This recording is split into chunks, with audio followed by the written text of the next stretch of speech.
la Unión Europea continúa apoyando el camino del diálogo liderado por México. El plan para un cambio de régimen instantáneo falló. Casi 3 meses después de la audaz proclamación presidencial de Juan Guaidó el 23 de enero, Nicolás Maduro sigue siendo el presidente de facto de Venezuela. Puede haber 2 planes B. Uno fue discutido en una reunión a puerta cerrada celebrada el 10 de abril en Washington por el Centro de Estudios Estratégicos Internacionales, al que asistieron representantes actuales y anteriores del Departamento de Estado, el Consejo Nacional de Inteligencia y Seguridad Nacional, Consejo, así como el almirante Kurt Tidd, excomandante del Comando Sudamericano del Ejército de los Estados Unidos bajo el título Evaluación del uso de la fuerza militar en Venezuela.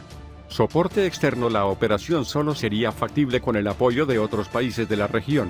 Una invasión no es posible, pero algo de baja intensidad, como un bloqueo naval, podría salir de esta situación de las mesas, dijo Fernando Kutz, especialista del Grupo Cohen en Venezuela que asistía a la reunión, una entrevista telefónica. En Washington esto solo sería posible si el apoyo fuera proporcionado por otros países, agregó Kutz, quien asesoró a Trump al inicio de la operación de cambio de régimen. Pero ninguno de los países latinoamericanos del Grupo de Lima, ni Colombia, está a favor del uso de fuerzas militares. Además, los líderes del Congreso de Estados Unidos han estado en contra de la acción militar. El interés político de la administración Trump en Venezuela, mientras tanto, parece haber alcanzado su punto máximo.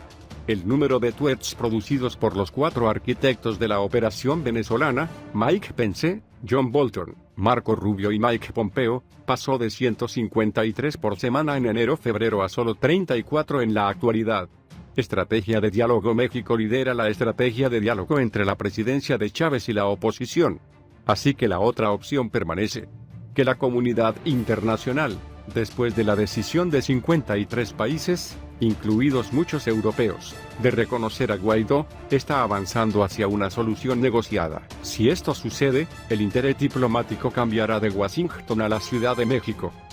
El gobierno de Andrés Manuel López Obrador, quien asumió el cargo en diciembre pasado, propuso negociar entre Maduro y la oposición Guaidó. A día de hoy, este último se ha negado.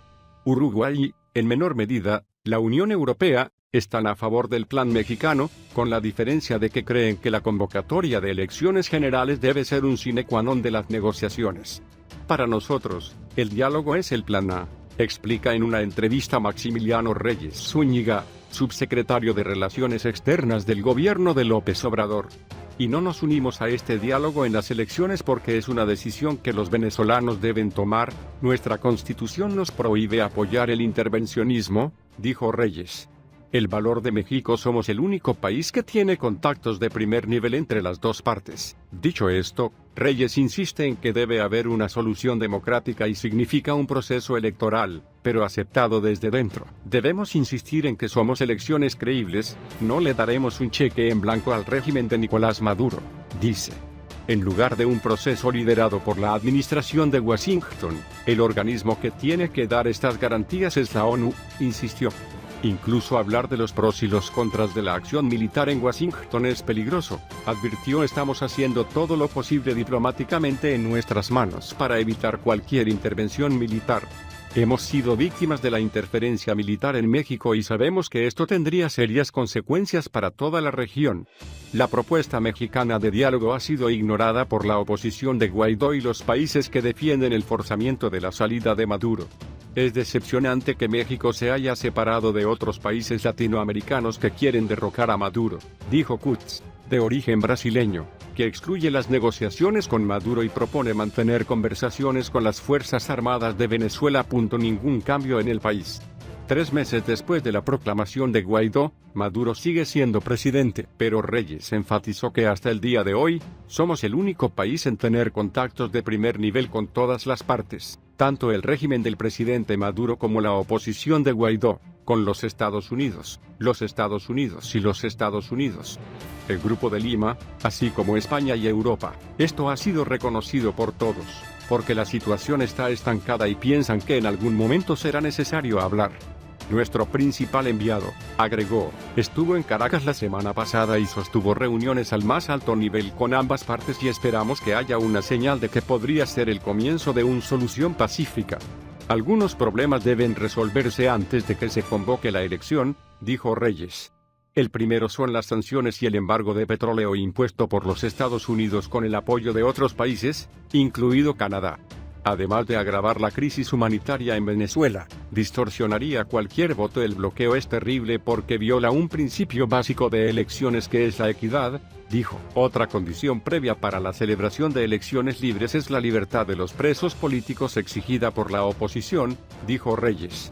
Estamos trabajando constantemente para obtener muestras de flexibilidad de ambos lados, dijo. La Cancillería española está totalmente de acuerdo con la ruta que estamos dibujando. Lo sorprendente es que López Obrador se ha enfrentado a Washington en su plan para derrocar a Maduro, mientras mantiene una muy buena relación con la administración Trump. A Estados Unidos le gusta que seamos interlocutores válidos, dijo. Insiste en que México no ha sido sometido a la misma presión de Washington que el ministro de Relaciones Exteriores español, Josep Borrell, denunció en el caso europeo. La popularidad de López Obrador, que está en torno al 70%, ha ayudado a reforzar la insubordinación contra Washington. El 68% de los mexicanos consultados por el periódico Reforma apoyan la postura no intervencionista del gobierno hacia Venezuela. Este importante apoyo también ayudó al presidente mexicano a protegerse del uso de Venezuela como una herramienta de política interna, como ocurre en Europa, los Estados Unidos y el resto de América Latina. No queremos, dijo, hacer del tema de la política exterior un asunto de política interna. Venezuela, se lamenta, tiene un impacto en las elecciones en los Estados Unidos, y cuanto más se acercan, más controversiales serán. No había socialismo aquí porque no había justicia social en Venezuela, dijo Juan Guaidó en una conferencia de prensa. ¿Qué se considera justicia social? La pregunta vale la pena, porque en Venezuela todos los chavistas, tomados en la calle, los más repugnantes dirían que la revolución bolivariana ha tenido éxito. Discutiría con la audacia de que esta mañana su jefe, el dueño de esta compañía que odia, olía tan mal como él y lo roía con sus zapatos y él. La frase es blandida por cualquier desaparecido, como ayer en el debate sobre el presidente socialista español de RTVE, Pedro Sánchez.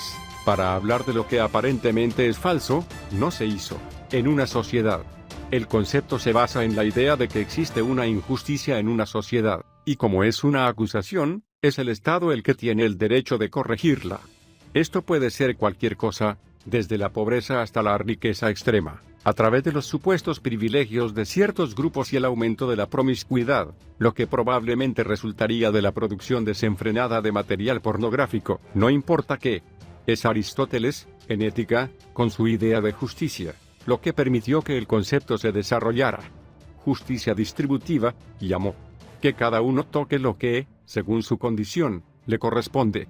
Pero es necesario que aquellos que manejan, sabiamente, aparentemente, sepan cómo interpretar las ilusiones de sus ciudadanos, o más bien aquellos que terminan perdiendo la calidad de los ciudadanos, definan qué debe compartirse entre ventajas y desventajas.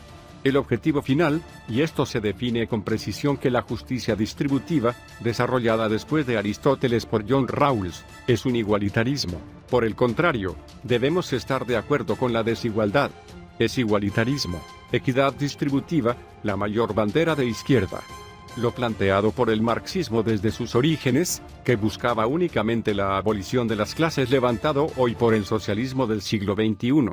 Teniendo en cuenta esto, debemos reconocer esto sin una pista. La revolución bolivariana es un magnífico ejemplo de éxito en la aplicación de la justicia social, con una sociedad educada de acuerdo con la ética bolivariana, una que concibe solo resentimiento, revanchismo y saqueo. No hay mayor triunfo que la malversación de una nación entera y, sobre todo, de sus clases medio y superior. Hugo Chávez ha logrado desmantelar las instituciones y atacar todos los valores concebidos por el liberalismo. Hablamos de propiedad privada, de libertad individual, económica y política. El saqueo de empresas, su expropiación, la gran ampliación del Estado y la destrucción del aparato productivo del país al expulsar toda iniciativa privada. Todas las medidas socialistas del chavismo fueron aclamadas porque era cierto que todo obedecía al deseo de aplicar la justicia social, durante años. Una supuesta élite, estos nombres extranjeros de la insoportable burguesía, atacaron a los pobres del país. Así que ahora era el vulgo, el pícaro, el poder. Era la época de la tiranía del proletariado. Vamos a comer mierda, pero la revolución continúa. Escuché una entrevista con Chavista hace unas semanas. La revolución continúa. No importa que quienes aún disfrutan de las miserias del comunismo de Chávez sufran las consecuencias de la imposición de esta justicia social. Y la justicia social, concebida por las personas que sirvieron como andamios para Hugo Chávez y luego Nicolás Maduro, se basa en la degradación del poder adquisitivo de Venezuela. Resultado natural, la conquista del igualitarismo. Según el coeficiente de Gini, que mide la desigualdad de las naciones, Venezuela es uno de los países menos desiguales de la región. Anuncia arrogantemente en enero de este año el canal estatal, VTV. La cifra propuesta por el régimen de Nicolás Maduro fue de 0,37, lo que convertiría a Venezuela en uno de los países más igualitarios desde el punto de vista de la distribución de la riqueza del continente. Esto puede no ser cierto porque la última vez que el Instituto Nacional de Estadísticas publicó datos sobre la desigualdad fue en 2015. Sin embargo, ese año la cifra sugería lo mismo, 0,381. Para ponerlo en contexto, el país menos desigual de América Latina sería, según Gini, sin tener en cuenta a Venezuela, Uruguay, con 0,39, El Salvador sigue con 0,4, Haití, con 0,41 y Argentina, 0,42.